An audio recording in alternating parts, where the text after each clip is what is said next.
Okay, so here's a quick tip to adjust the temperature of your hot water heater.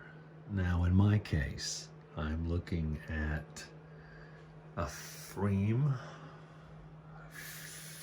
Glass Fury. Well, on most models you'll see an area behind some screws. In fact, I think it's the ones down below. Let me see. Looks like this is going to be the one. Let me get into this thing. Okay, so with the panel off, if you look up inside there, if you meant to peel back the installation, but that right there, that's your temperature knob. See, I turned mine up slightly.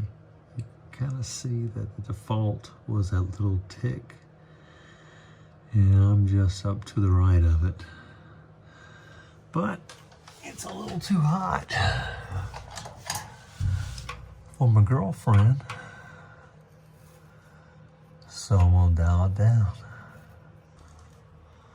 Okay, so I adjusted it and basically put it back on default, pointing a little, maybe even a little cooler. I'm just gonna tuck in the insulation and reattach that plate, and we're done.